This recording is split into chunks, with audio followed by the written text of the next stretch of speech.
right, welcome back to Computer Science E-75. This is Lecture 2, where we continue our discussion of PHP. There will be section after class across the hall like last time, if you're able to stick around. Alex will be your section leader here and back, and the goal of those classes, again, is to review some of the material from lecture, whether this week or last, to talk a bit about the current projects as applicable, and then also to look at more examples that are on point related to the week. With that said, any questions about what's in progress, which is presumably for you Project 0? Any questions? Yeah? I'll just note that I realized that we had to fill out the form before we got the shell. Ah, okay. So I don't know if anyone else is laboring. I was kind of waiting for the shell mail to come. Oh, just to happen? Yeah, no, you have to tell us who you are in terms of your domain and such. So, so it is two parts. So do review the spec if you haven't already.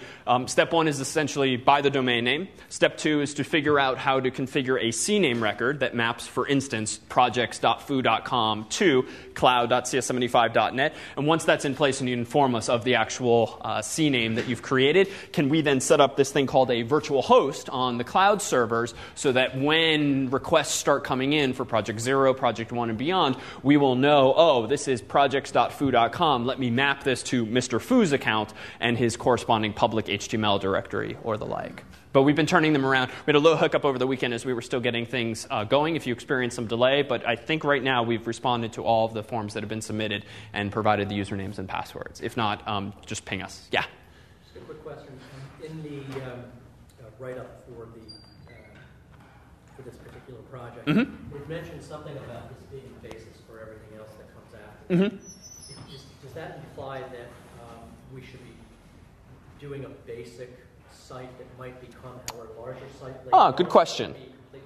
So for the microphone here, the project spec mentions that this setup will be the foundation for projects to come. That's really in terms of the structure, not in terms of the aesthetics. In fact, for each project, the content of the project, the structure of the project will vary. And while you're welcome to kind of brand it in a consistent way, I think you'll find that you won't necessarily be able to use precisely the same template. So just realize directory structure is here to stay. Yeah?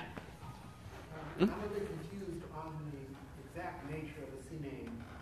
I know what it is in principle. Sure. But I'm rather sketchy on the mechanics of it. Is it a text file, or is it simply a notification on where you bought the domain name? Good question. And so the question for the mic again is, what is exactly a CNAME? How does it work? And in what way is it configured? So short answer is it depends. In principle, the CNAME record, which recall is a DNS record, that's really just a synonym that maps one fully qualified domain name, like projects.foo.com, to another, like cloud.cs75.net. This is generally done with your web host, wherever you are actually hosting your website. But this isn't always the case, and in fact, this is not the case in this scenario. What you can generally do with most internet registrars is you can park your domain on their own servers. What this generally means is that when you park your domain or buy it and don't actually do anything with it yet, if someone visits foo.com, what they see is a big page of advertisements for GoDaddy or whoever you bought it from.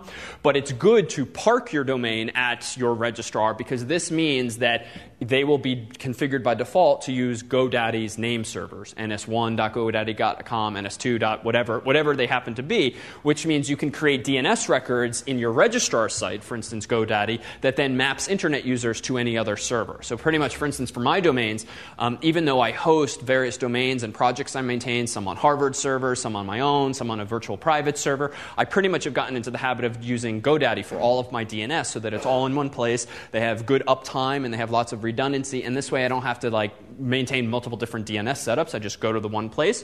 So that's exactly what we're having you all do here. So if you bought your domain from GoDaddy or someone else, you will buy the domain, and then you're going to have to figure out with them how you can create this CNAME record. We kind of piggybacked off of Google Apps, which has a lot of nice documentation for doing this for Google Apps. And because what we're doing is pretty much the same as setting up a hosted domain for Google Apps, this is why the spec just points you to their documentation. But it's going to vary. Most likely, you're going to go to a web interface on your registrar site. You're going to say, create a CNAME called projects that maps to cloud.cs75.net. You're going to click OK, and then you're going to be informed within 24 to 72 hours what you just did will take effect. Now, mechanically, what does that mean? That means henceforth, when you or a friend or family member pull up a browser, go to http://projects.foo.com, your computer, Mac or PC, is going to first translate that fully qualified domain name to an IP address. How does it do that? Well, if you're at home, your computer is going to be pre-configured to talk to probably your home router, your little Airport Express, your Linksys device, or whatever, which tends to have a DNS server or a caching DNS server built in. If you have never visited projects.foo.com, obviously this person's Airport Extreme isn't going to know what you're talking about, so to whom does the request then get forwarded, most likely, if you're at home and you're trying to visit projects.foo.com? Yeah, so to the ISP, you're going to go to like Verizon's FiOS DNS servers or Comcast cable modem DNS servers, whoever the nearest provider is to which you're directly connected. They, in turn, have probably never heard of projects.foo.com before because you just bought this domain and set up this CNAME record. So there's going to be some recursion until eventually someone might very well ask the so-called root servers, hey, this is foo.com, so the .com root DNS server surely must know where in the world the DNS servers for this thing are, and eventually that request reaches GoDaddy. GoDaddy says, oh, I don't know the IP address, but I know that projects.foo.com is the same as cloud.cs75.net, so the response comes back that then I have to recursively go figure out cloud.cs75.net's IP. So projects must be included in that CNAME. It just can't be cloud.79.net.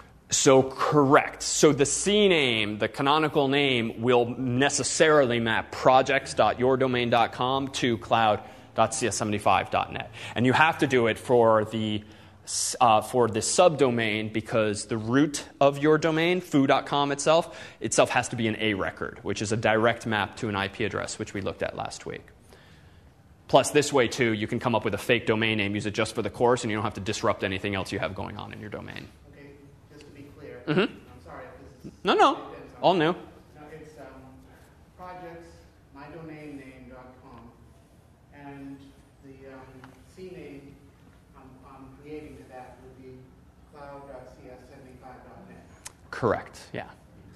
Yep. And again, it's going to how you do this differs, but Google, thankfully, as you see in the URL in the project PDF, has a bunch of directions for different popular registrars. Yeah, with GoDaddy, the CNAME in this example would actually have been projects, and then in the column next to it, you put cloud. As opposed to, right. Generally, you'll specify just the host name, the leftmost portion of the name. You don't have to write out the whole thing. But again, this is where it varies by registrar. Yep. What's the document root for the virtual host? What's the document? What is it specifically, or was it in principle? When I set up my projects.foo.com, what's the document root? Is it project 0? Good question. So there's actually two, just so that we have a default, but then one that follows the pattern for the other projects. So what you'll see in the email that you get sent by the CS75 bot is that we are creating accounts for you on the so-called cloud. All of your home directories, your personal storage space, live in the root of the server in a directory called home by convention in Linux and Unix worlds. And then, for instance, mine is in /mailin. And what we did, just to simplify things early on in the term, we took the liberty of pre-creating a whole bunch of subdirectories for people in their home directories. So what you'll see is we pre-created for you, per this email, a projects directory in your home directory. And then we have a bunch of subdirectories in here, 0, 1, 2, 3, and final. And we'll talk a bit more about this today and moving forward. And then in there, can you actually put document roots, which we've decided will follow the convention /HTML, which is pretty consistent with a lot of standard web server setups. So when you go henceforth to projects.foo.com, we have configured the cloud to automatically point that user at this path at the very top. So for instance, your index.html or index.htm, whatever you call your default file by convention, is going to end up in this directory.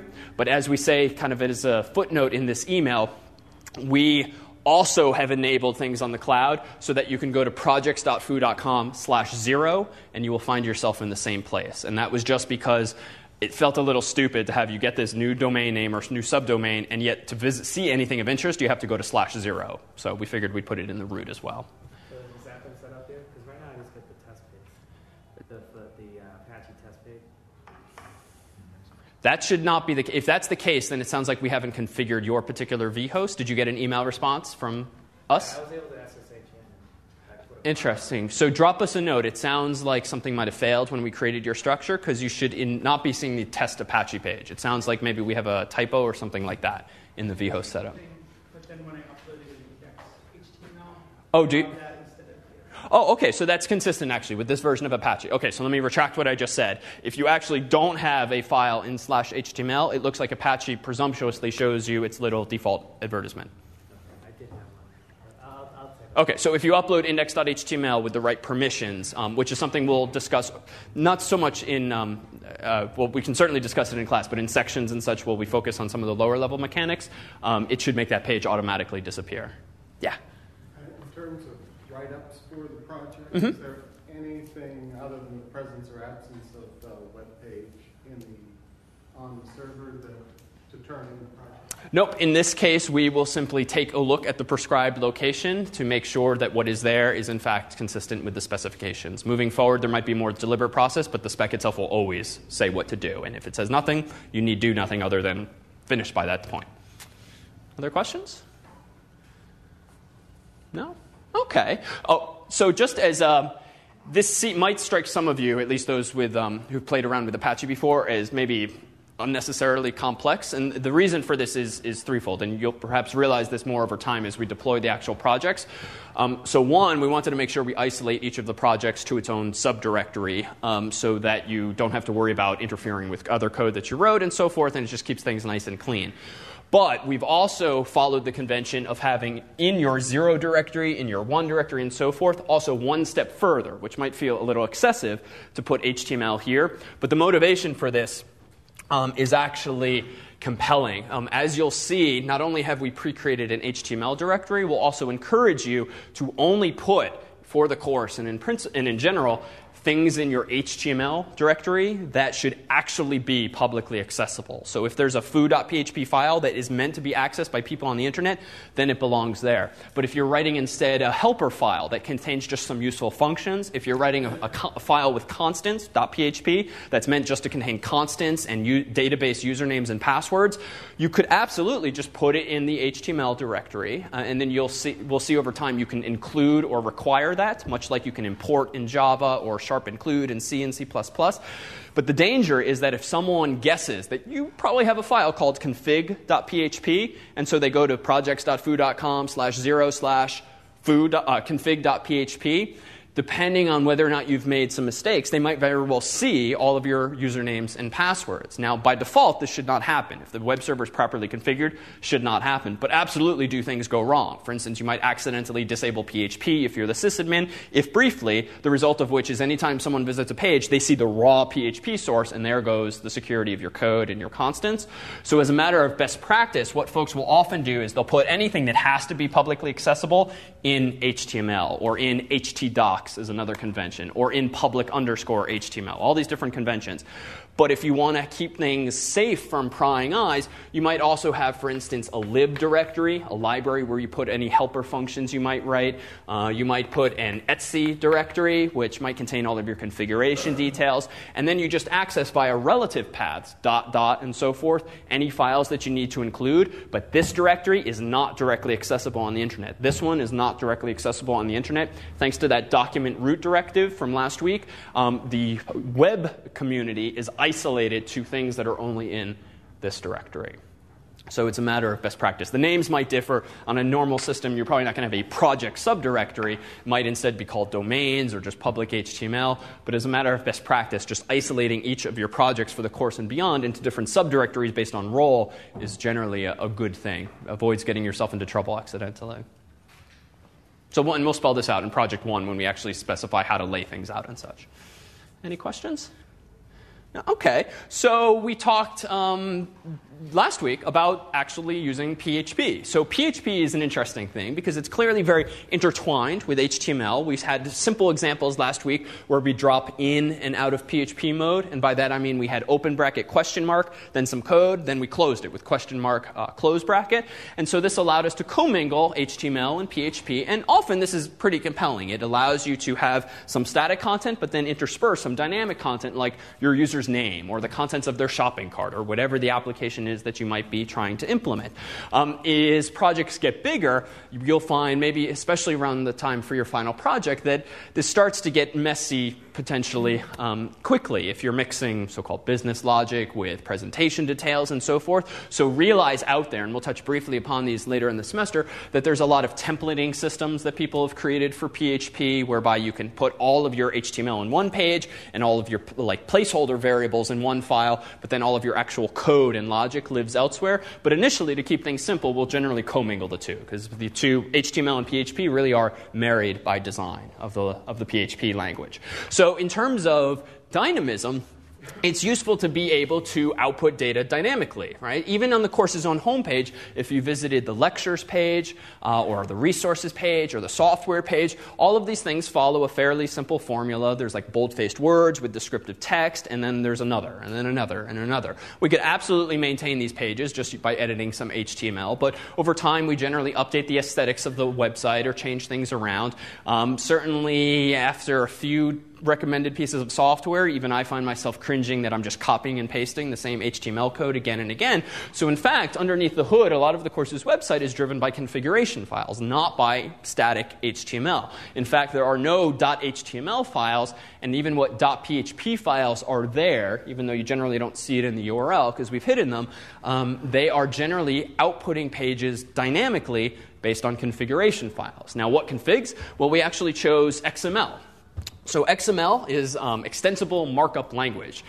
It is sort of all the rage, and yet what's compelling about it is just its simplicity. Those familiar already with HTML can think of XML as like a custom version of HTML, where you get to make up the tags, you get to make up the attributes. And what's nice is that there are so many free tools and software that you can incorporate into your own code that reads and writes XML files. So you might have played around since last week or in the past at Apache's configuration file, and they kind of have some XML syntax. Recall we saw the open bracket, virtual host, close bracket, and such, but then they just have lines of text.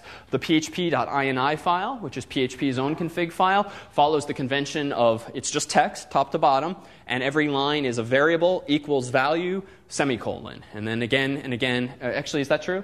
No semicolon, but the semicolon is the comment character if you want to comment something. For some reason, they chose that as opposed to any number of other standards. So in short, you can come up with dozens of examples of popular software projects that have their own custom or proprietary configuration file formats, and they might be pretty straightforward to read, but they had to write their own custom parser, their own custom program to actually read this configuration file in and do something with the data and then maybe potentially change it. What's compelling about XML, frankly, is that you don't have to reinvent this stupid wheel. You don't have to implement a program whose purpose in life is to read your own program's configuration files and then hand you the data that's being stored in those config files. You can instead call a function like parse XML or simple XML loads file, as we'll see something called soon, that just does all of this for you. And what you get handed back, essentially, is a big tree or a big hash table, a map of sorts that you can then traverse in a standard way to get at things you care about. So let's make this a little more real. I'm going to go ahead and log into the course's website via SSH. And I'm going to go into, the convention we followed is pretty arbitrary. I'm going to go into our Etsy XML file directory, and I'm going to pull up a file called lectures.xml. It looks a little ugly on the screen because I've made the font pretty big, but this is just kind of an arbitrary but simple XML format that I came up with because I just wanted a clean way of representing the various resources on the course's website. And then I went ahead and wrote a little PHP file that reads in this XML file, top to bottom, left to right, traverses over all of the indented elements and just spits out the appropriate HTML. So anytime, in fact, in a couple of hours when we post the slides from tonight and any source code examples, I change like 2, maybe 3 lines of code, save the file, done. Website updates itself. Now, this is not all that novel an idea, right? You could just configure things in a database. You could have a web-based configuration. But frankly, a lot of projects can be very reasonably solved by just something quick and dirty. An XML file where you tweak it, you edit it, and it it drives the rest of your application, and I didn't have to write any of the code that interprets this file structure. So long as I adhere to the idea of open tags and close tags and attributes with quotes around them, I can outsource that whole part of the project, which is really quite compelling. And we'll see how to use this in just a moment. Now, as for the particulars of this format, doesn't really matter, because this is completely homegrown. You could call these things anything you want, but there's a few key details that I'll at least point out. So at the top of any XML document, there is what's called a root element. This is most any name you want to give it, though there are some constraints. Can't start with a number, can't start with weird characters. So in general, with uppercase or lowercase alphabetical letters, you're pretty safe, though there's some others that you can actually use. And if I scroll down to the very bottom of this file, I will see down here the close tag, open bracket / lectures, just like you would an HTML tag or most any other tags with open and close tags, elements with open and close tags. So now notice the indentation. This too is irrelevant for the computer, but it's useful for the humans. Notice I seem to have a lecture element as the first child of lectures, so to speak, then a second lecture element as the second child, and then probably after tonight there'll be a third child for lecture 2, 0 index. Now inside there we have a similar indented structure. Notice that we gave the 0th lecture a title of HTTP. We specified for the dates element the particular date of that lecture. And then this gets a little more interesting. I wanted to genericize the notion of a resource for lecture, because sometimes it's a link, sometimes it's a PDF, sometimes it's a video. And so I decided arbitrarily we're going to have a parent element called resources, closed here, and opened up there, and this is going to contain 0 or more resource elements. Now, I could have called this handout element or video element, but here too, what I was trying to do was abstract away these ideas, so I called them all the same thing, resource, so that I can iterate over this file pretty generically and just change the name that I'm spitting out based on some attributes. So what do? Well, it looks like for that first lecture, recall that we had some slides on the screen, which I posted as lecture0.pdf. I gave it a label of quote-unquote PDF, but that's completely arbitrary. Another resource was the syllabus, which is similarly linked there with a relative link on the course's website. And then we have the video in a couple of formats. We have a Flash format here, and then also a streaming MP4 format. And this is where it gets a little interesting too. I decided, just because I like these aesthetics, that if there were multiple formats available for some resource, maybe the PDF version, maybe the zip version for source code, or in the case of the videos, maybe Flash, maybe MP4, just because I was being a little design-oriented or anal, I wanted every resource to be listed line by line, but if there's multiple formats for a resource, I wanted to start listing it laterally, after colon and some pipes, right? So if you haven't looked too recently, the end result of all of this fanciness is a website that looks like this. So I have the lecture number and title, the date of the lecture, and then here is an example of the multi-formats, video colon, then this thing, or this thing. So I just needed some way of embodying that, and so I arbitrarily decided, but I think pretty reasonably, that we would just have multiple formats as children of a resource. So my logic in my PHP code just has to detect this. If the number of children is greater than 1, I need to start chaining them with vertical bars laterally in terms of HTML. As for the specifics of the rest of the document, it pretty much follows this pattern. So yes, I'm copying and pasting each week, but I'm only copying and pasting my raw data. And I literally have separated out my data from anything resembling aesthetic markup or logic. So this alone is a pretty compelling feature. Now, who cares? Who cares, frankly, how the course's website is implemented? Well, there's a lot of projects, especially when using PHP or Perl or Python or Ruby or whatever your favorite language is, that you need to store some amount of data. And you want to render that data dynamically. You might want that data to change over time, whether by human input at a keyboard, or maybe the program itself is morphing these XML files and updating them. But you have like 10 users, and they hit the page maybe a few times a day, maybe a few times per second. You don't really need a full-fledged database solution. You certainly don't need an Oracle license. Frankly, you don't want to waste time even figuring out how to install MySQL, which, though free, still involves some bit of savvy and time to get set up. It's just an unnecessarily heavy-handed solution. Or on your server, you just don't have the ability to install these services, like MySQL or some other database server.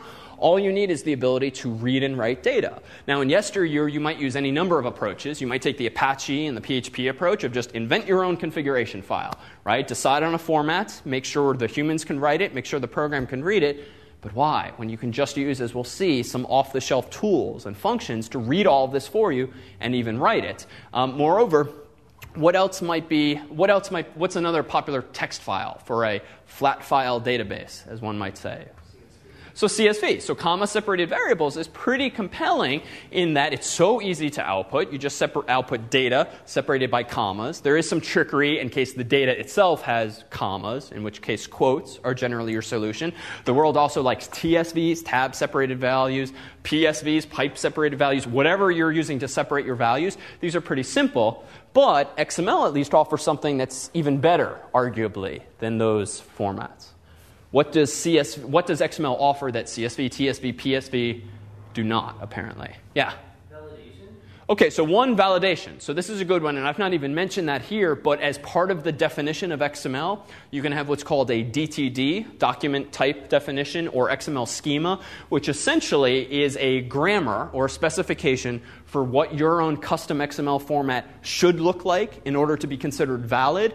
And one of the things you get for free with a lot of these XML tools, which we'll look at in the context of PHP, is the ability to call a function or pass in true for some parameter and say, you know what, don't only read this file from disk and hand me the tree structure in memory, the data structure I want back.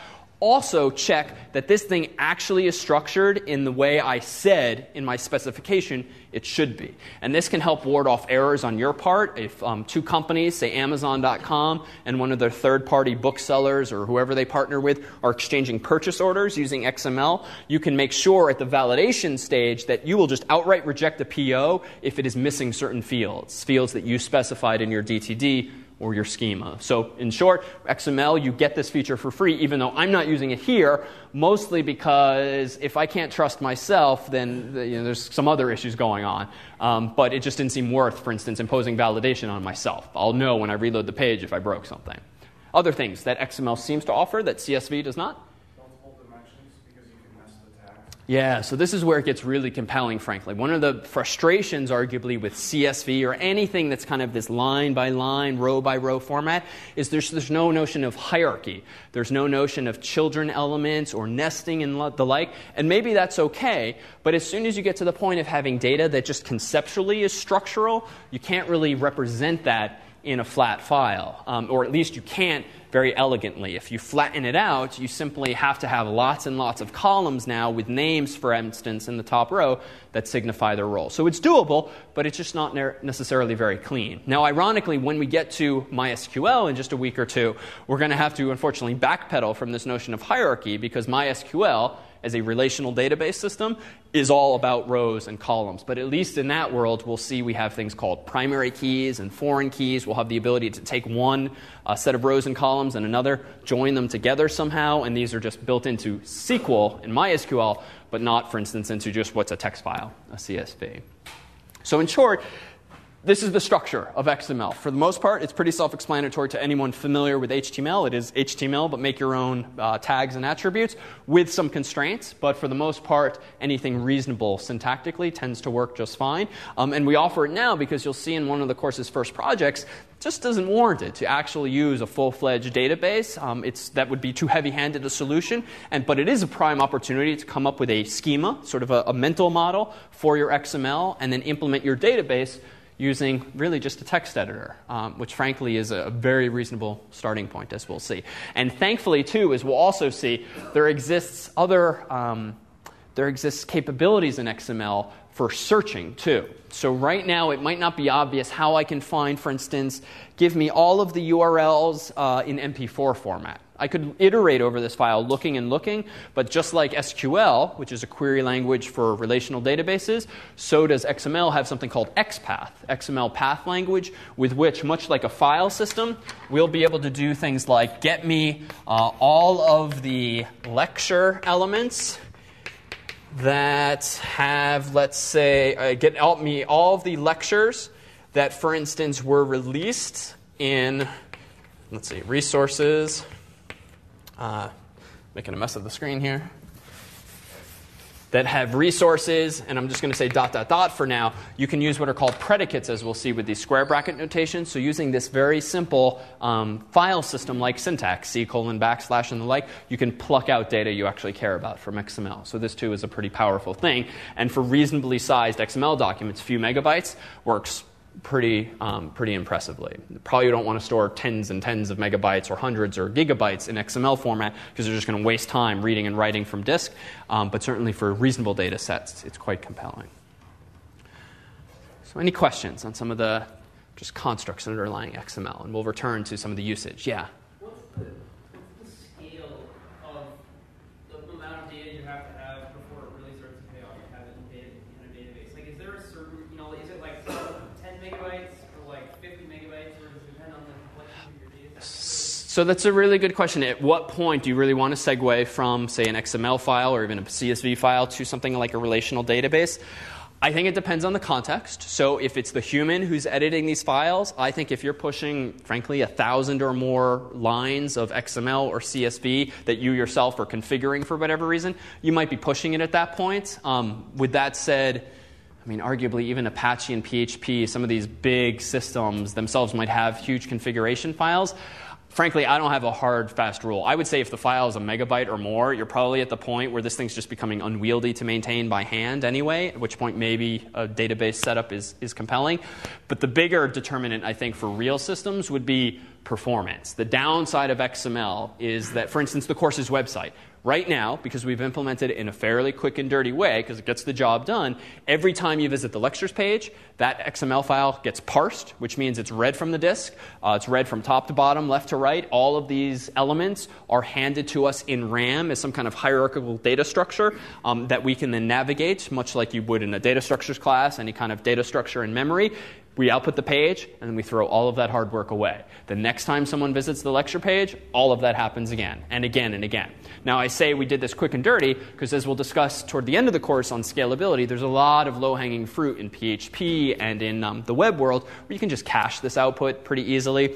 Frankly, we could write a few lines of code that cache these outputs, and so you would only be getting the cached HTML every time. But the reality is, unless you're obsessively waiting for the next lecture to come up, odds are we're not only getting a few hits per minute, per second on this site, so we just didn't bother. But there, too, if your traffic patterns are such that you're talking about hundreds of hits per second, certainly thousands of hits per second, unnecessarily reading the same XML files again and again, it's probably starting to get stupid, at which point you want something like a database engine which runs when the server boots up, it stays resident in memory, and therefore, in theory, can respond to queries much more quickly. And that's what we'll get when we introduce MySQL. Yeah?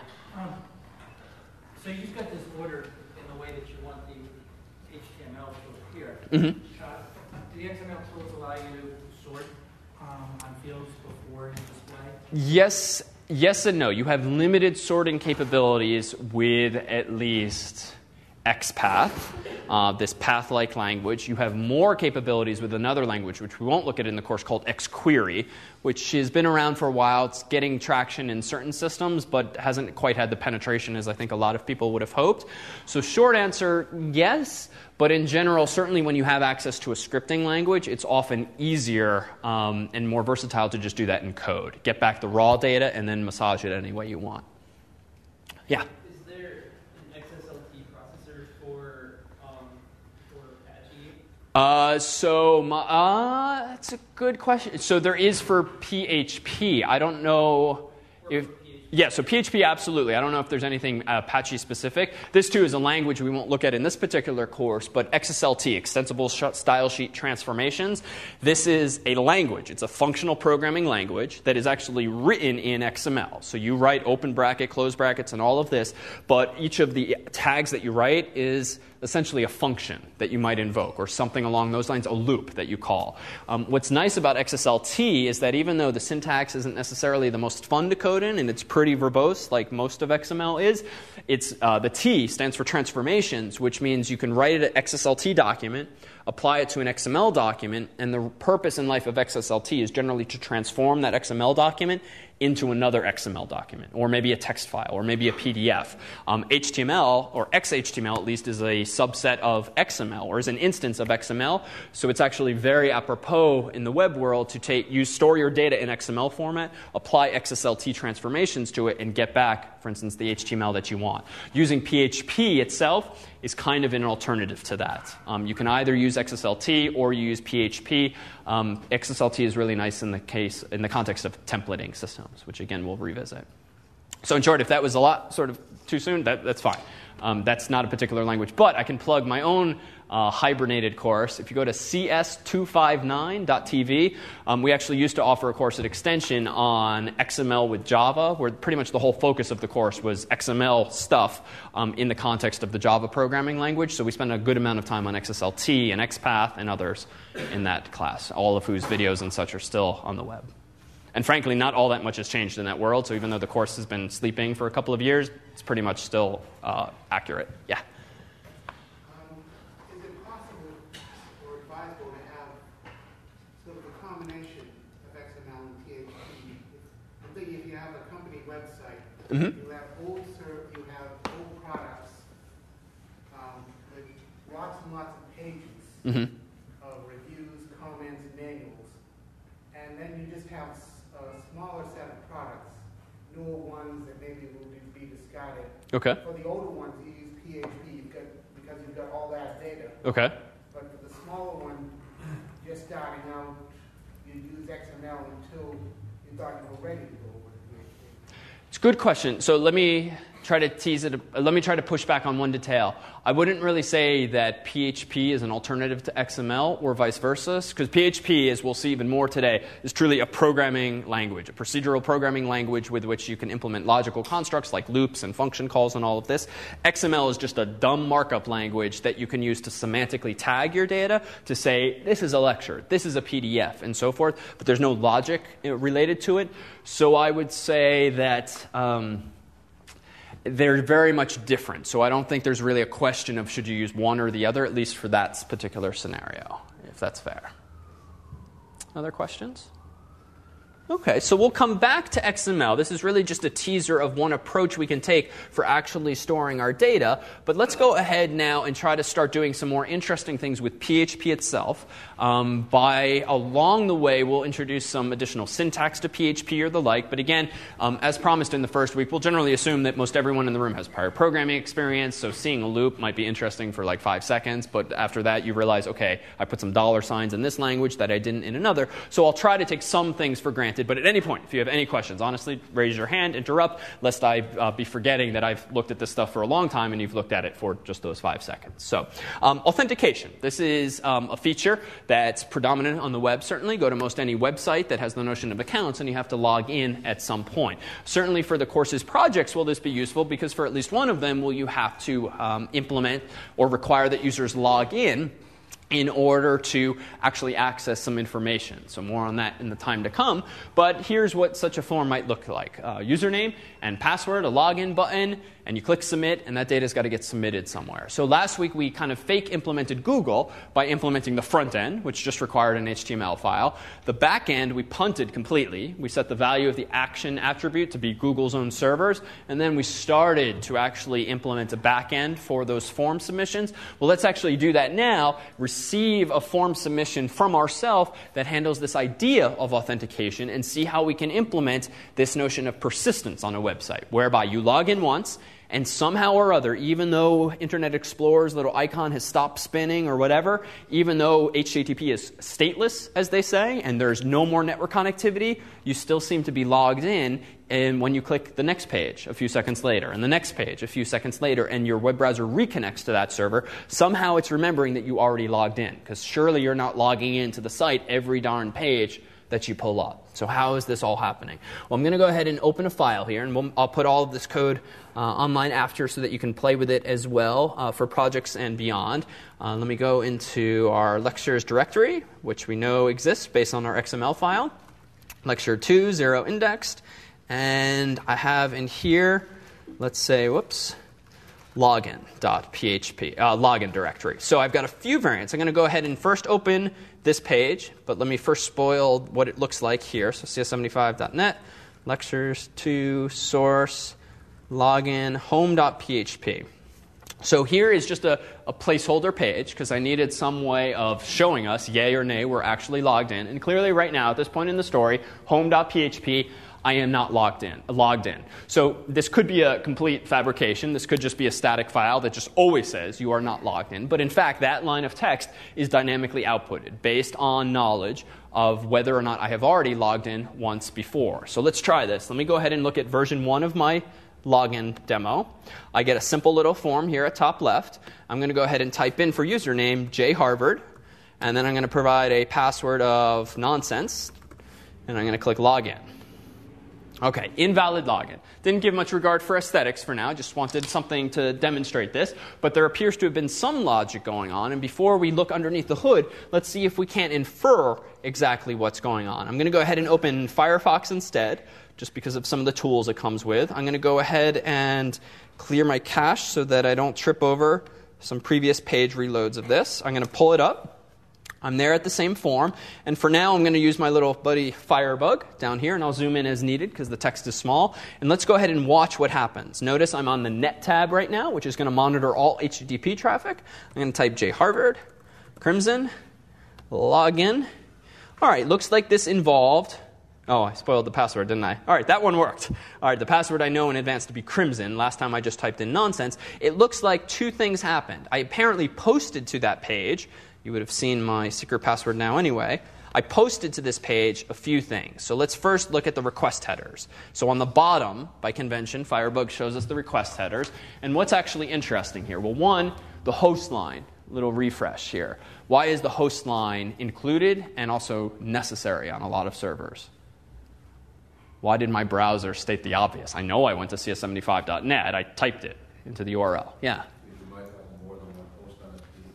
Exactly. So certainly on the cloud servers, certainly on a huge number of web servers, hosting companies on the internet, your companies, your domain names live alongside others at the same IP address. So the server has to be able to multiplex among the various websites on that server. And if the browser is not providing it with a hint or a reminder as to what host name actually led to that IP address, it's not going to know what website to spit out. So thankfully, this is a feature of HTTP.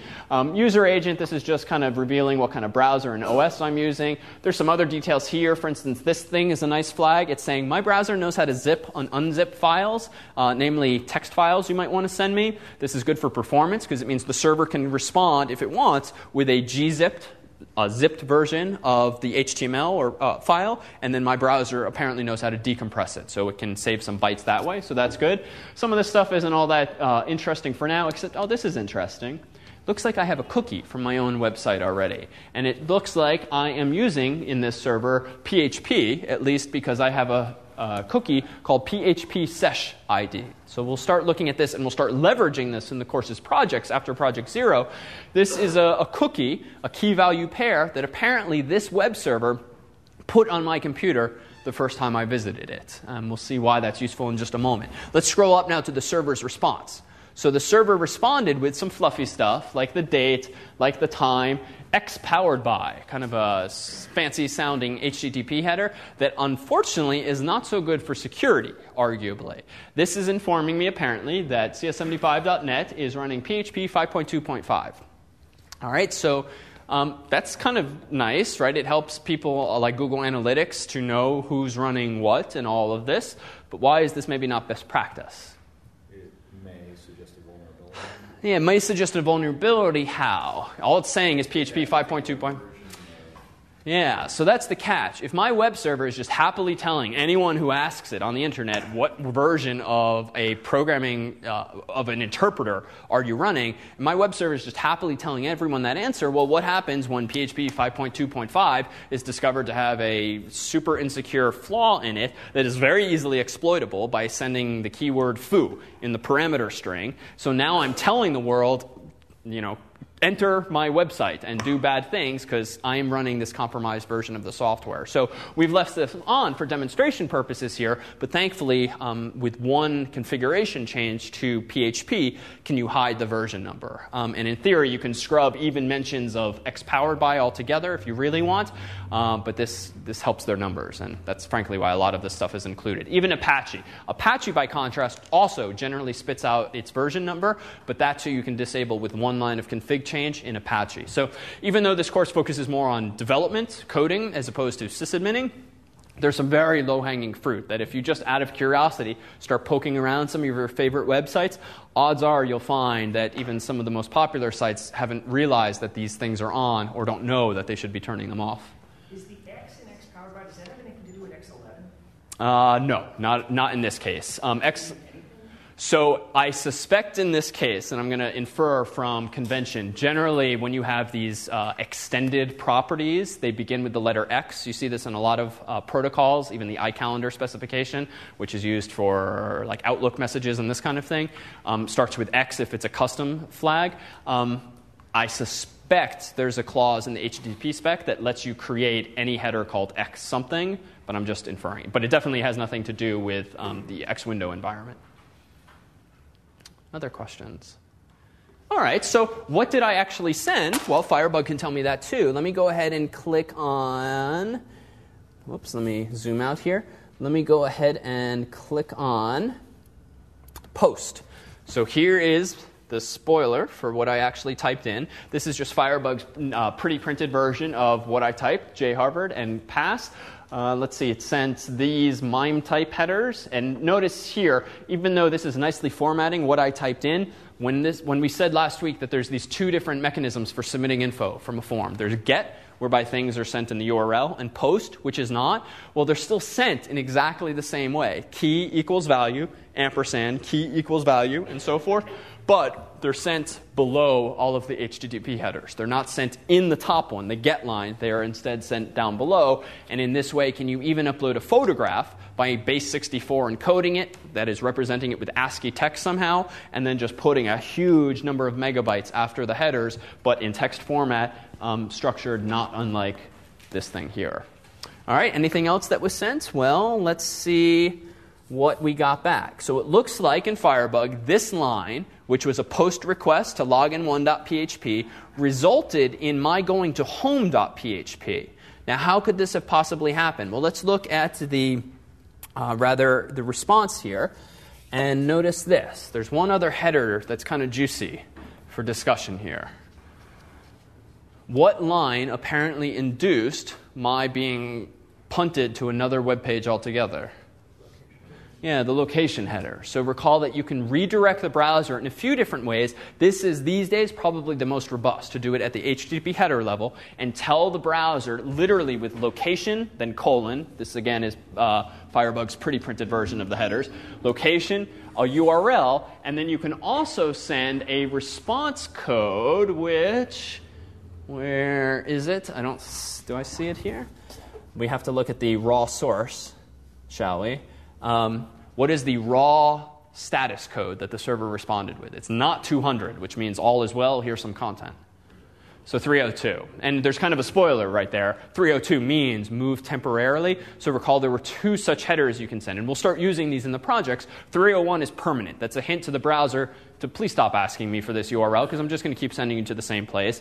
In this case, by default, when you just send a location header, PHP, so that you don't create problems for yourself, assumes it's temporary, so that the browser, in theory, should not cache this. And if I pull up login1.php again, I will see login1.php. I won't be shuffled immediately to home.php. Now, what's the alternative? Well, some of you might have used various bulletin boards where you, let's see, what do they normally do? It's a very stupid user interface mechanism where you submit a form, whether to search for something or to log. Oh, that's what it is. What is it called? One of these V bulletin boards, one of these open source packages that's pretty omnipresent on the web. You log into your account. You then see a page saying, you have logged in successfully. You will be redirected in 5 seconds. Otherwise, click this link. There's no reason for that feedback mechanism. Certainly these days, right? If you log into a website and you see your account or your portfolio or your Facebook profile or whatever, it's pretty reasonable to assume my login worked. Now, this is an unfortunate, and we'll discuss this later in the term in terms of user interfaces. There's a lot of instances of things like this where you log into a website and then you're told you've been logged into that website, and now you have to wait an arbitrary number of seconds or interact with the website yet more to actually get where you're going. Can anyone think of sites that also do this? The pin page? Yeah, you literally sit there for 5 seconds like a doofus just waiting to be redirected. I've actually had conversations with them about that to understand why this is the case, and apparently it's for legacy reasons and also certain user reasons. But at least so far as the course is concerned, let's minimize the number of clicks and the number of seconds humans need to wait to interact with websites. Other sites that do something similar? What's that? Banking websites, okay. Though generally it's because they want you to like sign up for paper-free billing or something like this, which saves them money. That's another trick in the business. So they're not being green, they're being cheap. Anyhow, unrelated. So these are some of the issues we'll talk about, but more interesting to us is not necessarily just the aesthetics of these things, certainly, but really the implementation details. Because it turns out that this idea of having a link in the page that was returned, saying click here if you're not redirected, is actually pretty compelling, at least for people who are using browsers that might not honor this location header. Right? Back in the day, it was ideal to send the header, but then also some HTML content, even if minimal, saying click here to continue, because just in case the browser did not support this header or something went wrong and the connection got interrupted, at least then the user didn't see a blank white page. They at least saw a blue link that they could click to proceed further. Frankly, these days, most any browser your users are using should certainly understand this location header. Sending it more text is just going to introduce a tad more latency because it now needs to be downloaded, rendered, and then suddenly the user is redirected potentially. So for the most part, when you issue redirects these days, you don't bother sending any content whatsoever. But odds are these features you see on various websites that tend to use, frankly, the meta refresh tag, which is also pretty retro these days. You can do it in JavaScript, are sort of a throwback to yesteryear when this was more common by necessity. All right, so we seem to know what's going on. I type username and password into login1.php, which looked like this.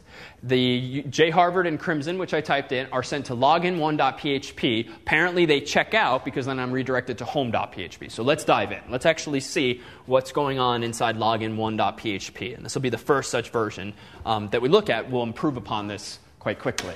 So notice here, you'll see different conventions in lecture, different conventions in section, and presumably you bring to the table, having programmed before, perhaps for years, your own sort of stylistic conventions. PHP supports multi-line comments in this way here. It supports one-line comments with //. In general, I would go with whatever style you're most comfortable with. So far as the course is concerned, we don't have any mandates for any specific style, so long as your code is in fact neat and you're consistent with respect to yourself, and it's a reasonable stylization of code. As an aside, for many languages and for many years, there's this sort of de facto standard where code should never be longer than like 76 characters, 80 characters wide, so it fits in a standard terminal window and the like.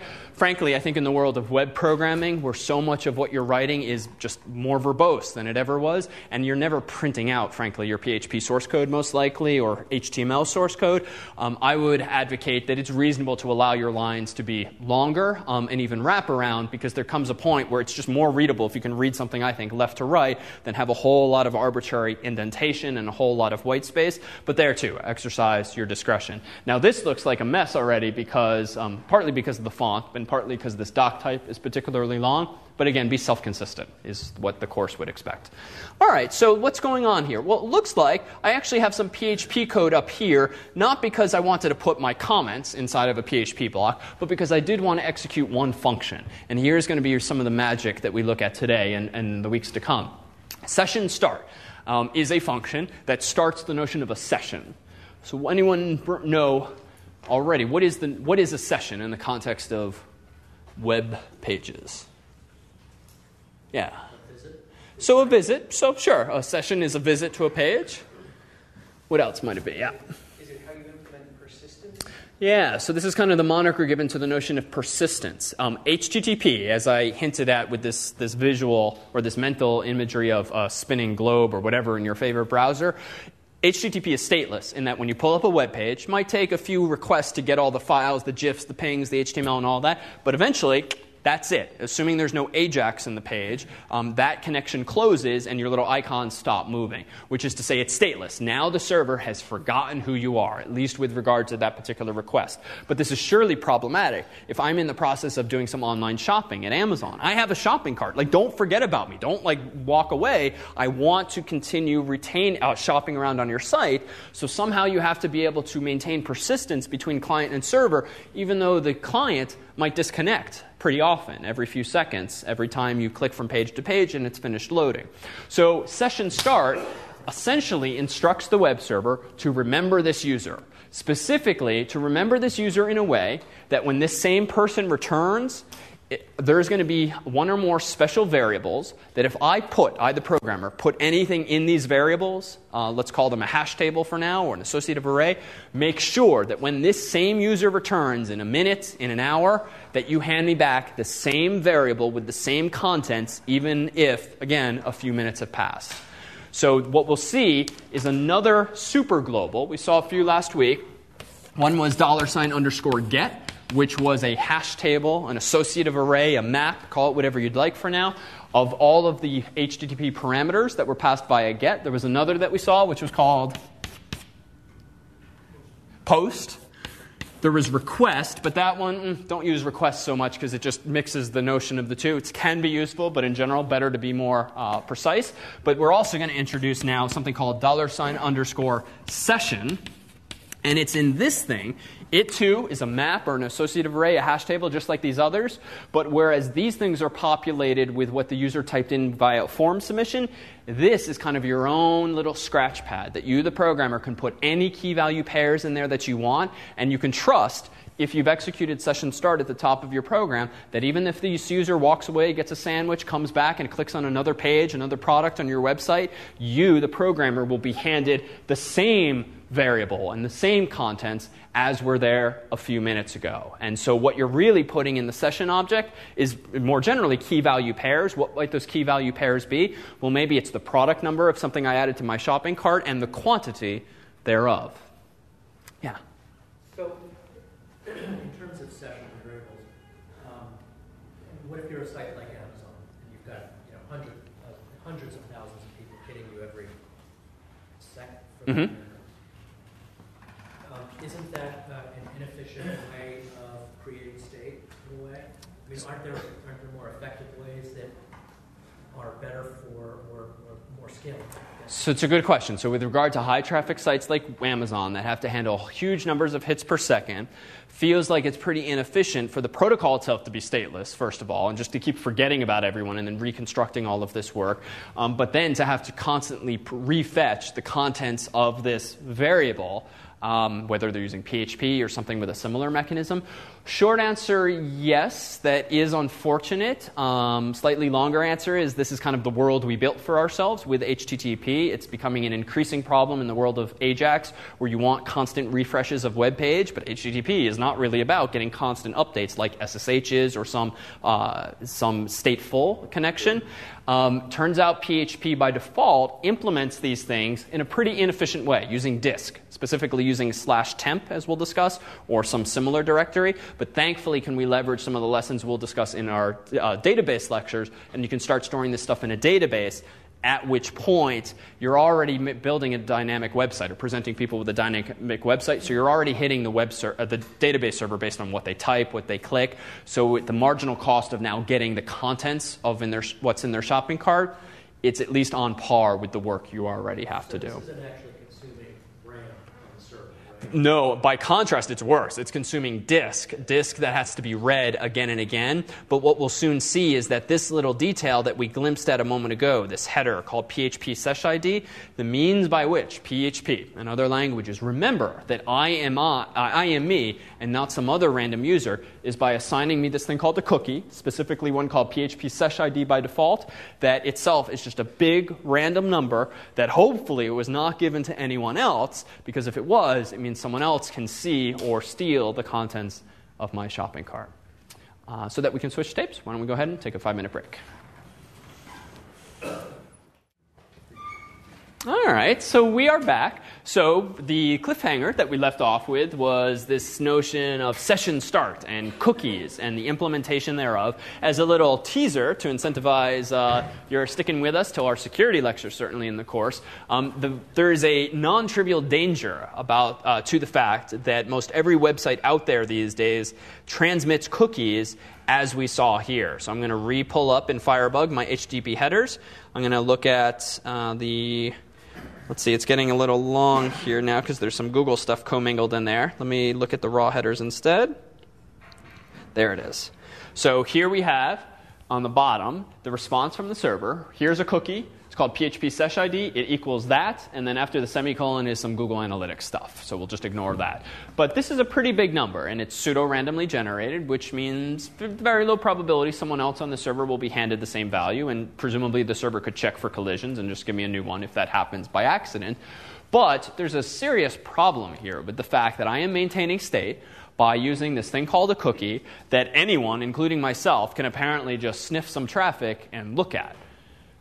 Why is this problematic? Might instinctively feel bad, but what really could someone do with this information? Couldn't you emulate that cookie? Yeah, I mean, if I can see my own, and thus anyone in this room's cookie, going to at least my little CS75.net website here, then what's to stop me from exercising a bit of savvy with my own computer and maybe writing a program or using a Firefox plugin whereby I can manually specify, you know what? Visit this same website, but plug in this cookie value. Not the one I was given, but this one I just sniffed using my various free software tools to sniff all the Veer wireless traffic in this room or someone in a Starbucks cafe. This is precisely what's possible with, I'll make this up, but like 95% of the websites out there, frankly, maybe even higher. Because for the most part, websites these days, and thankfully this is starting to change slowly, but most websites these days do encrypt your traffic when you visit the login page, like Facebook does. But once you leave that login page and you're successfully authenticated, then all of your traffic goes back to HTTP.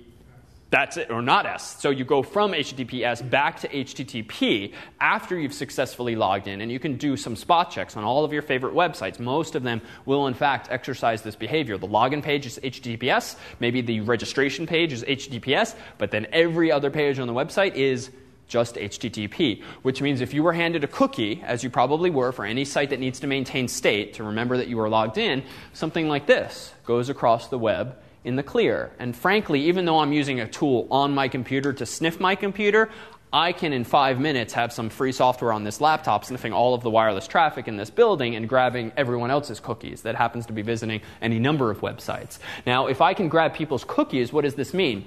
Well, logically, if I am given a cookie from a website the first time I log in, and I apparently every time I revisit that website present this to the server as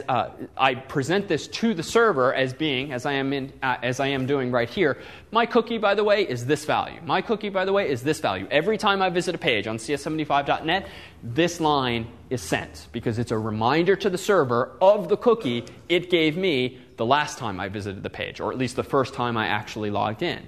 So then what does this mean? Well, I log into Facebook.com, or pick your favorite website that uses HTTP for most things. I get a cookie. I then, on almost every subsequent page, am on HTTP only. So I am just sending this thing across the wireless internet locally, across the entire internet, even though it would be a hardwired connection. So what's the takeaway? Anyone who sniffs my traffic, grabs that cookie, and exercises, again, some savvy with their computer, can then do what with my account?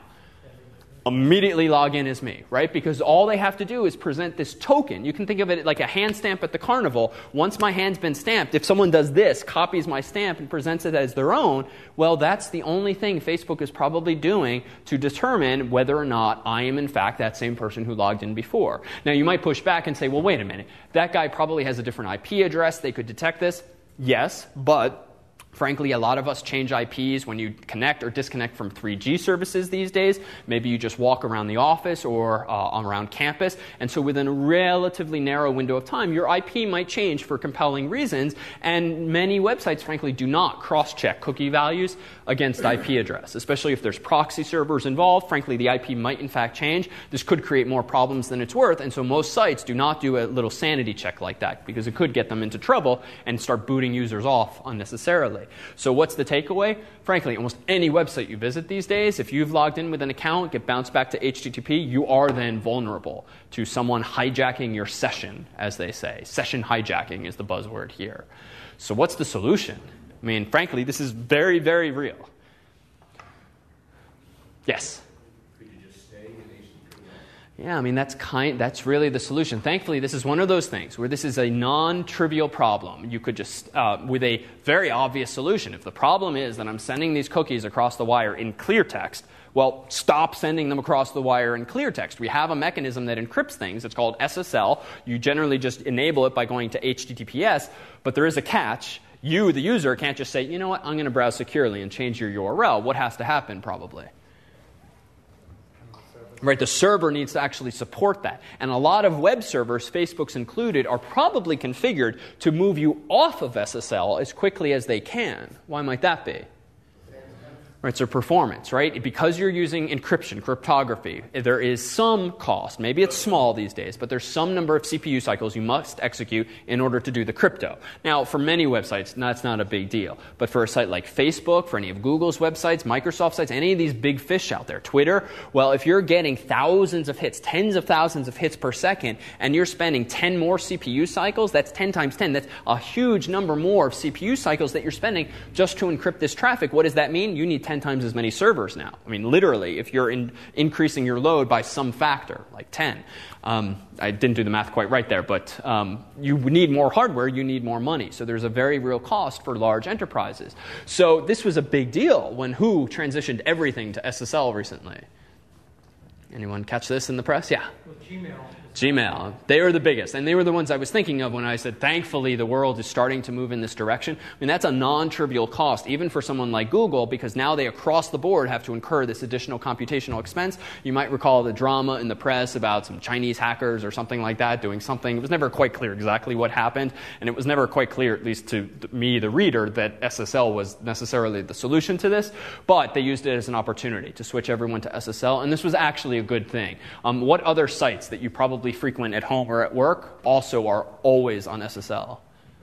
Banks, right? So in theory, banks tend to have a lot to lose, literally in dollars. And so even if you visit like Bank of America's fluffy homepage, which is all marketing and such, even that is by default SSL just because they encrypt the whole site. And so they're still using cookies. They're still using some of the basic building blocks we'll start leveraging, whether or not they use PHP. But this kind of stuff here, it's all being encrypted. And this actually hints at why, for SSL, there's this gotcha. You need a unique IP address for SSL traffic, for the most part, and that's because if you're encrypting these headers, guess what's getting encrypted along with them? Which very important field? The host name, right? So this is unfortunate. It would have been really nice, frankly, if they had just left the host name as a special case and not encrypting it too with SSL, but that's not the way the layering of these various protocols work. So if you're encrypting the host name, what this means is when the encrypted data arrives at some web server, that, like a lot of commercial web hosts a lot of servers, a lot of customers, each of whom might have their own cryptography keys that they generated to use SSL. You don't know what key to use to unlock the header if locked inside the header is the hint as to which key to use. So it's one of these catch-22s. You can assume, though, which one to use if it's coming in on a unique IP address. Then you match the key against the IP address, not against the host name. The one exception, as an aside, is if you are using subdomains in the same domain. We, for instance, for cs75.net, could buy a so-called wildcard SSL certificate that would allow us to have foo.cs75.net, bar.cs75.net, and have all those same sites live on the same IP address, and just have to pay for the more expensive certificate. But the gotcha is that or the upside is they could all live at the same IP address. The gotcha is that they all have to belong to us and be in the same domain. So it's great for us, but not if you want to host 3 different sites. You generally need 3 different IPs. And there, too, money, especially as IPs are increasingly scarce. A lot of ripple effects as a result of these basic mechanisms. Yeah? Are there open source alternatives to getting an SSL certificate? Like, is there a free alternative to that? Good question. Is there a free alternative to SSL certificates? Not really. You can encrypt things decently using JavaScript libraries. Now that browsers and computers are reasonably fast, you can do some crypto and encrypt the password, for instance, in the browser, then transmit it to the server, which is kind of a nice poor man's solution. In terms of, I would say, comfort and reliability, I would personally spend the additional at least $30 a year to do it properly, do it with SSL, not have to worry about any gotchas, bugs in my own code. Plus, if you take the JavaScript approach, you can do it for sending text and forms and whatnot, but not for images, not for other media, so you can only do a subset of your traffic. I will say that even though we don't focus too much on the mechanics of buying things in the class, you can pay different amounts of money for SSL certificates, and it's perhaps worth at least highlighting this issue lest you overpay at some point. I'm going to go somewhat arbitrarily to GoDaddy.com. I'll go to another one in just a moment for the counterpoint. Apologies. They sell domains with sexy women, usually, it seems. That's their thing. Let's see. Products. She's everywhere. Products. No, domains. Come on. Oh, there it is. SSL security. Sorry. Frankly, I don't know how they're so popular. It's a complete train wreck, their website, I think. Okay. Premium SSL. Okay, anytime you see something called premium on the internet, don't pay for it. You probably don't need to. Frankly, the mathematics are the same, whether or not you're paying one amount or more. So just to zoom in on this, it looks like they sell what's called standard SSL. Single domain looks like is $49.99. Interesting. It used to be less expensive. It used to be like $29.99. So it looks like for $50 a year, you can buy an SSL certificate from GoDaddy. It feels kind of high. Frankly, it's a lot lower than a lot of the other folks out there. We'll pull up Network Solutions, for instance, in a moment. You can certainly pay for multiple years, and there is value in this. Silly as this may sound, I, at least, always forget 12 months later how to change the SSL certificate in various servers, and so I've realized the hard way, I'd rather pay 3 times as much up front so I don't have to figure this out again in 11 months and 30 days' time. Now, I might just be not so bright, and you can save some money or amortize it over time, but this is such a stupid detail to have to change every year. It's probably worth pushing out the deadline if you maintain your own server. So there's some other types of certificates out there. And actually, we do splurge for a couple of my courses on the wildcard certificates so that we have the ability to maintain as many domains, as subdomains as we want, albeit under the same price tag, and it's a lot less configuration. What you get for $179.99 is the ability to have star.foo.com encrypted on your website, and it can even live at the same IP address, which is useful. Then there's these things, UCC certificates, which allow you to specify a fixed number of domains, so then it becomes a little, Excel formula. You got to figure out where the right price point is for you, depending on how many sites you protect. But with more and more sites comes more and more money. Unfortunately, this is generally, in my opinion, a huge scam. In the principle, the system of SSL is very compelling. Like, there is this notion that there are central authorities, like Network Solutions, like GoDaddy, that are independent third parties that are willing to make a claim that this is a legitimate business, this is a reputable website. How do you know this? Well, because we charged them some amount, we verified perhaps their mailing address and all of this, so we are the certifying authority that davidmalan.com belongs to davidmalan.com, for instance. Moreover, if David Malan is determined to be fraudulent, you know what? We can revoke his certificate because of the centralized infrastructure that is the world of SSL, so that in 6 months' time, if you, the web browser, ask us, GoDaddy or Network Solution, is davidmalan.com actually a legit website? We can tell you no. There's a catch here. What do most web browsers not do? That, right? So by default, this would just be a lot of unnecessary traffic. It would introduce latency into the connections that you have with various websites. By default, you don't contact the certification authorities, as they're called, CAs, to check, is this certificate still in fact valid? So yes, there's this mechanism of revocation, and it's, I think, conceptually and technically very compelling, but in practice, just not really used. You can do it if you're particularly uptight, and if you go through Internet Explorer or Firefox's options, you can probably find the checkbox to enable this after restart. They don't make it particularly easy to do this. Now, as an aside, browsers are getting a little better at, for instance, pre-screening websites. You have these phishing filters where they're using other checks to determine, is this a safe website or not, or have we heard some bad things about them? But in terms of SSL, you're essentially paying for the privilege for a third party like GoDaddy to stamp a certificate, a digital one though, that says you are who you claim to be. Now, just for contrast, to put this into perspective, and I don't know, let's see, what is this? Premium SSL. What fluff do I get for this?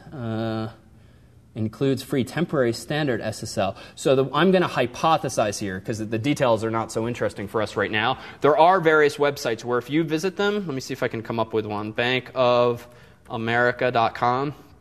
Okay, so this is a case of where paying even more for an SSL certificate can perhaps signal a useful mechanism to your users. There are other certificates that you can pay even more for, where the screening process is legitimately more rigorous.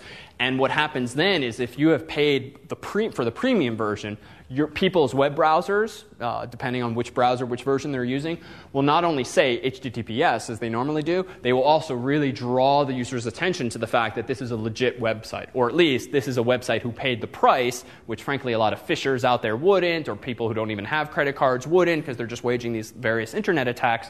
The green now means this is even more highly likely to be a legitimate website, but you pay for it. Now, out of curiosity, how many people knew that green meant better? Okay, so then what are we all paying for, right? If only 1-2 people in the room even knew this, so maybe this problem goes away over time, in fairness, with user education and the like, but just realize that there's a huge business behind this when really, so far as we care in the course, it's the technology that's interesting or useful to understand, but a lot of the finances behind this, networksolutions.com, is really a wonderfully lucrative industry for everyone other than the people making these websites.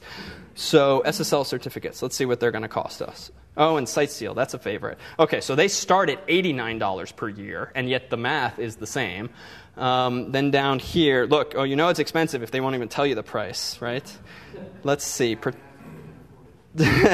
Let's see, learn more. Oh, you get to, this is the stupidest things. You get to put these logos on your website to say you are safe and hacker tested. Now, how many people in this room look for this?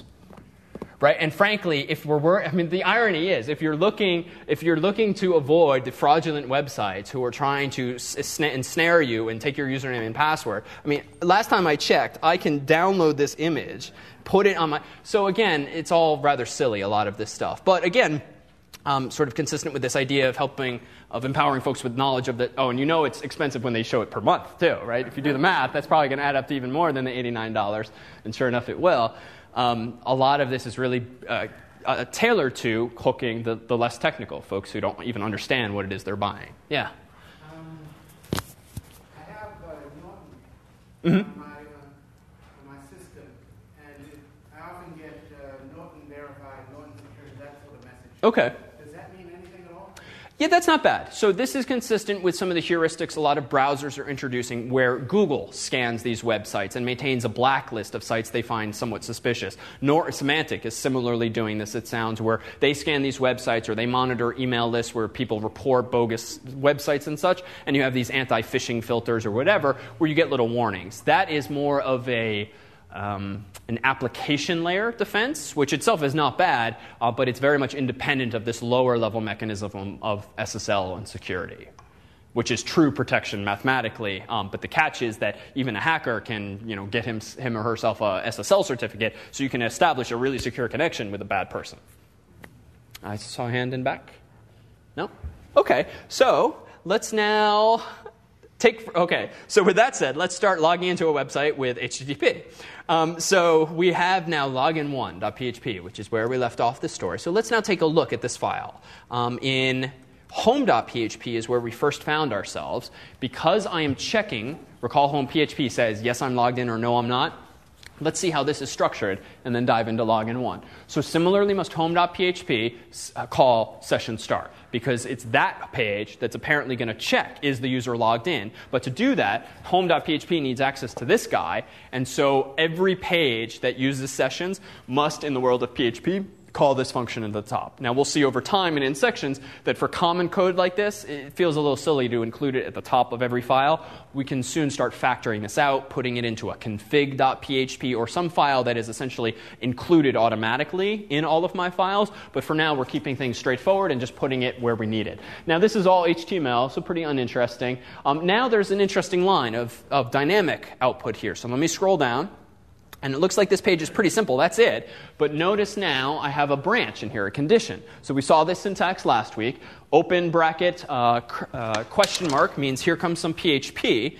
And so this is saying if inside of $_session there is a key called authenticated, and it is apparently true. So most programming languages, you have a Boolean expression in parentheses. It's going to return true or false. So this is implicitly saying if you are authenticated, because that key has a value of 1 or anything non-zero, non-false, it's going to print out you are logged in, line break, and then give me a link to log out. Else, what's it going to do? It's going to say you are not logged in. So this is apparently assuming that the page called login1.php's purpose in life is to get my username, get my password, check them, and then do what? Report back, but specifically how report back? Yes or no?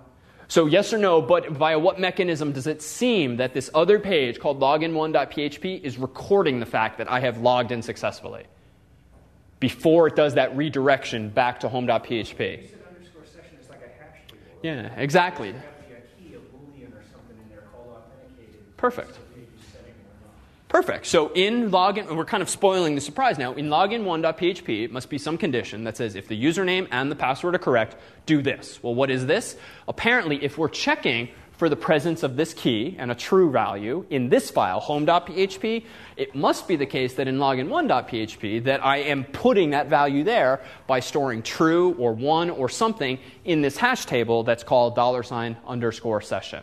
So a quick aside for those unfamiliar, because it's a very simple concept even if you haven't used it before. So in most programming languages you have ints and you have floats and you have bools and these kinds of things. But if you want to have multiple such values, you have to call it x1, x2, x3. Well, then the world came up with arrays where you can actually have something called x, and you can index into multiple locations and store multiple values inside of one symbolic location called x. Well, that's great if you want to store things via numeric indices, 0, 1, 2, 3. But frankly, it'd be a lot nicer if I could just store things at arbitrary locations. If I want to store a variable, essentially called authenticated, and give it a value, I'd like to say, open bracket, quote unquote, key equals some value. And so that's why you have these things called associative arrays, which essentially are called maps, are called hash tables, where you can think of it, and this is misleading because it's not organized like this usually. You can think of it as a little Excel table with keys in one column, values in another. So if I am assuming there is a key called authenticated, somewhere in memory there's a corresponding value that apparently I'm hoping will be true. Now, as an aside, I say calling it an Excel table is kind of misleading because it's probably not laid out top to bottom, left to right like this. The beauty of a hash table in general is that you shouldn't have to search through it top to bottom to find a value. You should be able to get to it in constant time, and for that we have very fancy data structures underneath the hood like trees and other such things. So PHP does that for us. What's nice for our purposes is you can just think of this as a locker of sorts. You can put anything in it that you want, so long as you give it a unique location, and those locations can be numbers, like in the old school arrays, or they can be actual strings, like quote-unquote authenticated. So let's see how we're actually putting that key and value into this associative array. If authenticated didn't exist in that case, would it return false? Good question. Short answer, yes. But there's a simplification I've made that I'll come back to because depending on the system you're using, you could actually get an error from that line of code. But more on that in just a second. So login1.php. Let's actually see what's going on here. Well, it turns out there's only one user supported at the moment because I don't know how to use a database yet, and I haven't used any XML or anything like that yet. And so I'm calling session start as promised, but then I'm using two constants right now. Just for demonstration purposes, I wanted to create one user, so I defined a constant called user, gave it a value of jharvard, and then another one called pass with the value of crimson. So yes, it is in fact the case that PHP supports the notion of constants, and there's how you might do them. So now I can say user or pass anywhere in my code, and they will map to those values. So let me scroll down a little bit. Turns out there's not much code required in login. I just need the notion of a branch, a condition, to check these values and then act accordingly. So let's see what I'm doing. Might look like a whole lot of new stuff at once, but line by line, it's all pretty straightforward. So let's see. Up here, just beyond my reach, is an if condition. So now I'm a little more pedantically using the right function for checking for the presence of a value. I'm using a function in PHP called isSet, which frankly does as the name describes. Is this variable set? If so, I care about checking its value. Now this is relevant because login1.php isn't always the destination for some form, right? I pulled up login1.php in my browser and my form was waiting for me. So this is one of the first design options we'll see in PHP. Last week we took this approach of having one file present my form to the user, and it was called like google.html or something like that, but it could have been google.php, even if there was no dynamism, and then it's submitted to a different form, like process.php or something like that. I think I'm mixing up the names, but the point was we had one file for the form and a second file for the back-end implementation, which was kind of a farce at the time. That doesn't need to be the case. In fact, you're creating now a whole lot of work for yourself, having two different files for every interaction you might want to have with the user. Moreover, there's a problem. If I fill out this form and there's some errors on it, and I've submitted to this page here, well, what if I want, like most websites out there, to redisplay the form to the user? Now I have to redirect them back here, but if I'm redirecting them, now I've lost the input that they typed in unless I remember it, so it just gets messy quickly. So a nice design methodology, and you'll see this recur in lecture and in sections, is you can actually just merge things together. Just have a form, submit to the exact same file, but now that you have access to a programming language, you can just check with using code, was a form submitted? Or did the user just pull up this URL plainly, like I did a moment ago? So what this function is doing for me right now is implementing exactly that workflow. If $_post, and let me highlight this because I put it up too high. If $_post, bracket quote user. So if there is a key called user in the post superglobal, and there is a key called pass in that same superglobal, what's the logical implication here? They were both filled out, and this form has been submitted. In other words, David did not just pull up this web page randomly, hit enter, and see the form appear. He actually got there, filled out the form, then hit enter, because only when the form is obviously filled out would there even be anything in post, by definition of post. So this one line of code up there is my way of saying, did the user just type in this URL or visit some bookmark or a URL in an email or something, or did they submit a form to this page? So in this way, have we merged the notions last week of sort of source and destination into one and the same, and we can now detect which mode we're operating in, so to speak. So let's assume now I did, in fact, type in J. Harbin and Crimson and hit enter. What happens next? Well, now I do the equality check. Now, in a real system, we'd be using a database. For here, there's just one user, but it's fine for demo purposes for now. If the user key's value equals, so for those, most languages have the same construct. Equals is equality, not assignment. Equals user, and pass equals pass. Well, the logical implication there is even more obvious. The guy has typed in the right username and password, Mr. Harvard here. So what do? Well, there's that one line of code that we inferred from the checking of it earlier. Now, there is a gotcha here, it would seem. I'm in login1.php. I'm storing inside this variable this key called authenticated, giving it a value of true. How in the world am I going to propagate this value to the other file called home.php? Especially after I redirect the user there. Yeah. Yeah, so this little wormhole of sorts, this appears magically in every .php file that I write, so long as I do what in advance?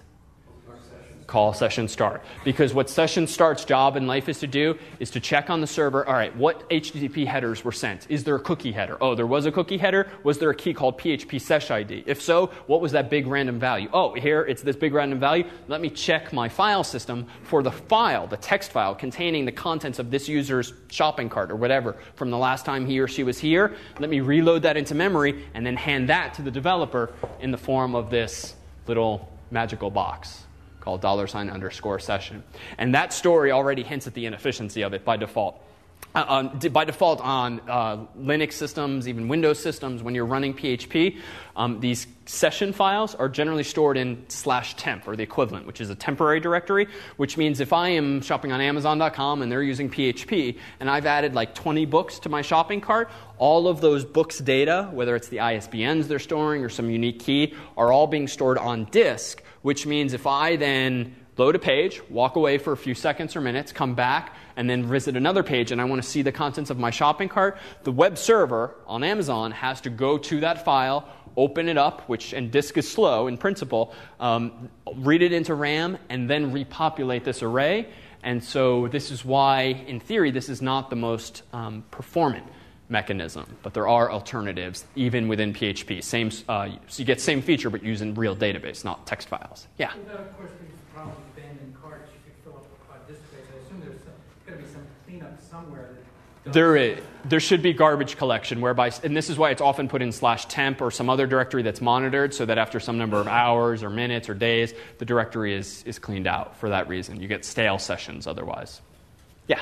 Did you have to predefine this field? You just came up with this field authenticated in your underscore session. I did. Completely arbitrary. So did you have to tell it in advance? Did you define, okay, I want to have this field in my underscore session, or just by assigning a value to it, did it happen in session? Good question. Completely my discretion. This mechanism is so easy to use that I can just decide when I'm ready to what I want to put there, and so long as I continue calling session start atop any PHP file, that same key's value will still be there for me. So I chose authenticated so that just conceptually kind of the variable's name, the key's name tells the story, but I could have called it X or Y or Z. I don't have to pre-register it. There's not some config file somewhere where you say I have a field called authenticated and it's a Boolean. It is that easy. Just plug in what you want. It's that useful. Yeah? Are there any built-ins on the PHP session? Good question. Short answer, no. In session, in get, in post, you don't get any contents for free. PHP feels it's done its share by just giving you these containers to begin. Wait, I should backpedal. These are by definition populated from the user's form. This one is for your benefit. You can put anything in there that you want. In fact, it'd be bad if stuff were there because you then perhaps conflate it with something you yourself put there. Yeah? So the danger of just self-created variables is you misspell authenticated when you do your equals, and for some reason your program never runs. Is there some sort of lint or something that catches stuff like that? So there is, and in fact, this is the detail I promised to not sweep under the rug. So the code I've used in this file on a lot of systems, including the cloud, will trigger what's called a notice. So I think I may have mentioned last time that PHP has different levels of error mechanisms. One is called notice. Yeah, I did tell the story because I remember saying something stupid. So it was something like notice is, probably shouldn't do that, but I'm going to let you do this. I already feel stupid again. So warning is, you really shouldn't do this. Here's a warning, but we're going to let you pass anyway. And error is, this is just bad. Like I'm going to terminate your program right here. So this line of code, which is very readable, frankly, if the key called authenticated in session is true, go ahead and do the following. This will trigger what's called a notice in PHP speak, which means one of two things.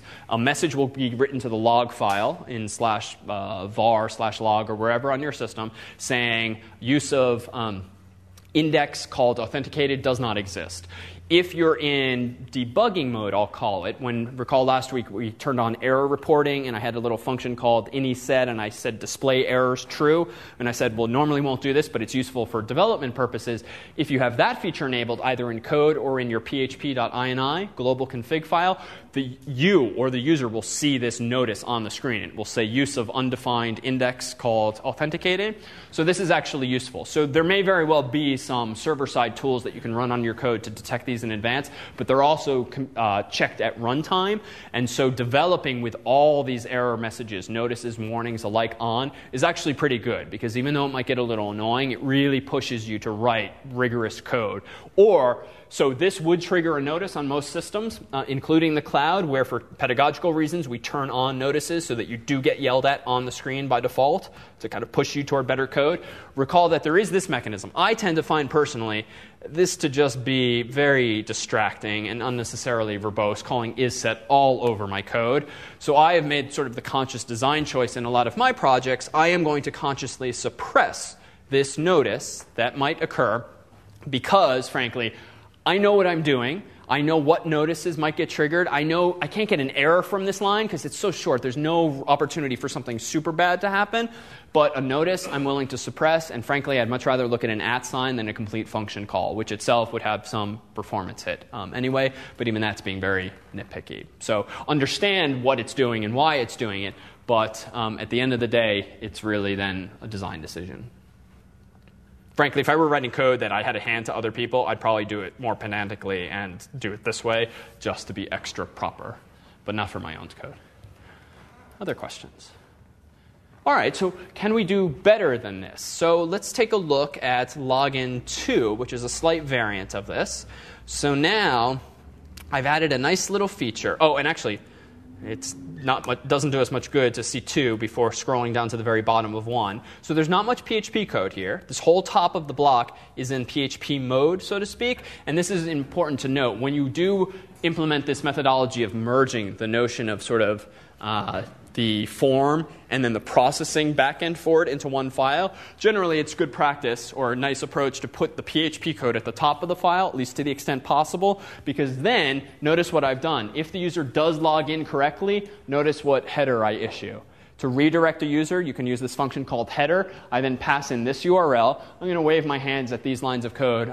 They're adopted from the PHP manual. This is the right way to redirect the user to figure out what the full URL is. If you only know the file you want to send them to, you technically should send a whole URL. So if you want to read, and we'll post this code online, that URL, you'll see the discussion of it. But this is important. Exit. Because this means I'm not going to even, if I've logged in successfully, I'm not going to get to any of this file here, which is good because this contains the login form, which is now a moot feature. I want to be redirected to home.php. So it's a pretty nice workflow, I think, especially if you want to merge what could be 2 pieces of a puzzle into just one. Yeah? What happens if you fail to What happens if I fail to what? the initial check? If I fail the initial check, so this one up here, so if I fail the initial check, or even the innermost if condition, I'm going to keep following through. And so what's going to happen is literally all the stuff to follow is going to be spit out to the browser. But this is actually a good thing, because recall that if I get the password wrong, I want to see the same form again. In fact, I want to see one additional detail, and this is the detail I wanted to reveal. So I wanted to see that invalid login or whatever error message that I spit out before. How did I do that? Well, notice I chose this approach. And there's different ways I could have done this. But one such approach was to leverage the fact that post is only going to contain something if what's the case?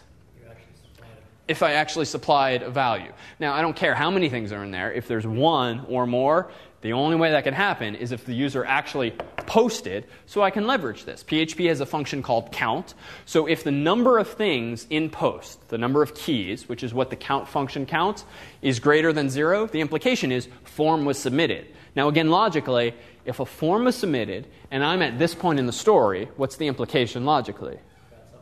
Something was wrong, right? The only way, because of how I've constructed this fairly short program, that I can get to this point is if the user did try to log in, but failed. Because username's wrong, password's wrong, both were blank, something like that.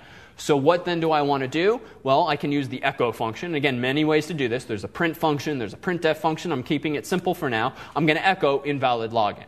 Now, there's no notion of color here. I didn't format this very nicely, but it's just a conditional check because I wanted a minor feedback mechanism, at least for demonstration purposes. The rest of this file is all static except for one line. Notice that I can also do this little trick. For the action attribute of this form, you know, it's arguably a nice practice to not hard code into your file the name of the file, lest you do what? Change the file name. Because if you change the file name from login1.php to just login.php, which I might when I'm ready to ship this code, now I have to remember to change the innermost contents. So it turns out there's another superglobal which will be pre-populated for us with a whole bunch of juicy information. Among them, the server's IP, the server's host name, whether or not SSL is on or off, and also the name of the current file, which can be useful if you want to refer to yourself programmatically. But we'll see over time some other tricks in there. But that's it. This login form, though, lacks a very useful feature. What do most websites do when you mess up your username or password? What's that? Offer you a chance to get a hint. Okay, so they offer you a chance to get a hint, like password reminder or such. Or suppose you just made a typo and you don't really need to go through that process. Yeah, at least the username's probably pre-populated, so I don't have to retype in mailin@whatever.com. I can just use the same username. This, of course, assumes that I got my username right and my password wrong, which probably is the case more often than not, so it's a reasonable assumption. Pre-populating the password field probably wouldn't make much sense because I didn't even see it. It's the little bullet symbols most likely, so how could I correct it? And plus, that wouldn't necessarily be secure because then the browser might cache what I did type in. A lot of reasons not to do that. But let's at least pre-populate the username field. So version 2, which we'll put online, login2.php, I'm going to skim through it because it's identical, all the way up until 1 point. What's the one difference if you can do a visual diff? Yeah, so it's as simple as this. And this too is flawed in some way. I'm keeping it simple for the moment. notice that I'm outputting to the value of the value attribute, which is an HTML thing for an input. I'm outputting whatever the user typed in. Now, I say there's two flaws here, because again, I was trying to keep the code simple, but one, bad things could happen if what's the case here? Right, if so there wasn't a user key there at all, it just wasn't submitted for some weird reason. It should be, but you could concoct scenarios where it's not. But that's not a huge issue. But using isSet or using a condition in there probably would have been a little safer. But there's actually arguably a security problem here, or one that's suggestive of one. What am I doing here? Yeah. What's that? So I give away whether the user exists? Not so much. I'm just telling them what they told me, right? So I'm not checking this per se. I'm just typing what they typed in. And did you have a thought? Yeah, so it's not quite that issue, but it hints at that. I seem to very naively be spitting out to my web page exactly what the user typed in. So you know what? If they typed in a whole bunch of HTML, that could completely mess up the rendering of my site. They could type in some JavaScript code, and then that would then get rendered on the site and executed. Now, I'll push back and say it's not quite as scary as what we'll call SQL injection attacks, which we'll discuss in a couple of weeks, because really the only person they're going to screw over here is themselves. If they're injecting bogus HTML or bogus JavaScript into the web page, they themselves are then going to view. So it's not so much an issue, but it's suggestive of sloppy programming on my part. And so what you'll really want to do is get into the habit for something like this, if only so that the user doesn't accidentally mess up your web page by outputting, for instance, an angled bracket, which might confuse the whole web page, and then they think it's your fault. And frankly, it is. If the page doesn't render correctly, they walk away, go to another company, buy something from someone else, and now you're out the sale because of one stupid omission. So in general in PHP, the function here is called HTML special chars. Unfortunately, PHP, like XML, is not very succinct. But what this will do is convert any potentially dangerous characters like open brackets or ampersand or any of these special characters in the world of HTML to their HTML entity equivalents, so the user will see literally what they typed, not what the browser interprets that character to be. So more on this in our discussions of security. Why don't we call it a night? Section will start in a few minutes' time across the hall, and I'll stick around here or in the lobby for one-on-one questions.